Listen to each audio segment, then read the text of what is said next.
is the #1 cause of death in the United States. As heart disease progresses to heart failure, suffering patients have two primary options.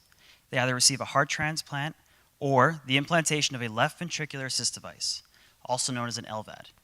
With an ever-growing heart transplant waitlist, LVADs, an implantable pump to assist with blood circulation, are becoming the new norm. However, there's a deficit with these devices. They cause further damage to the heart, the very thing they're supposed to be saving. Good afternoon. My name is Mark Leota, and I'm presenting on behalf of CardioLoop. We've developed an autonomous left ventricular assist device control system to combat this very issue. Now, current devices on the market operate at a constant flow, but your heart rate is never constant. As you walk up a flight of stairs, your heart rate increases. And as you sit in your seats, your heart rate decreases. But for an LVAD patient, the difference between your heart rate and the LVAD flow incurs detrimental damage to your most crucial organ. As a result, CardioLoop's developed a unique algorithm and pressure sensor system to be incorporated into current devices on the market for them to adjust their LVADs in real time to the patient's physiological needs. Because this is implanted into current devices on the market, additional surgical time is minimized. Also, because it's simply an improvement to an existing FDA Class 3 device, all we require is a 510(k) to expedite our process to market. Now, in 2013, 4,000 LVADs were implanted into patients. At a price of $150,000 per device, that's a market size of $600 million and growing. Now, to put that into perspective, just 2 years prior in 2011, the market was only half that size at $300 million. Furthermore, because our device will greatly improve the efficacy of LVADs, we foresee this market rate growing at an even greater rate and having the potential to tap into the heart transplant market. An LVAD manufacturer that incorporates our device will have the distinction of being the first on the market to operate in real time and adjust to the patient's physiological needs. We plan to patent or license our patentable software to LVAD manufacturers and project revenues upwards of $2 million by the end of the second year.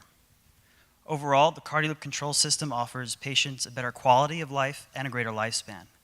It reduces expensive postoperative costs for the hospital and provides better physician-patient outcomes. All we're asking is your support of $250,000 for a 10% equity stake in our company to begin development of a clinical CardioLoop LVAD, as well as to begin initial clinical trials to begin saving lives together. Thank you.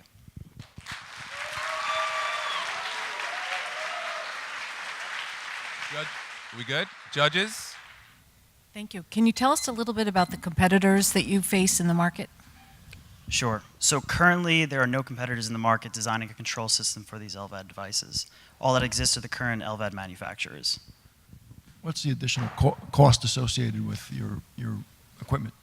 So to incorporate this into current devices on the market, shouldn't be more than $1,000 for the manufacturer, and we see them increasing the cost of their device by about $10,000 to be $160,000. What do you expect to have to do in terms of the clinical program? Like clinical testing? Yes. Sure. So the first step with the funding was we would take in current LVAD on the market and incorporate our sensors into it. And then we would begin with we would find a physician in the area that would be willing to support the clinical trials, and we would begin with just a few patients in need of an LVAD.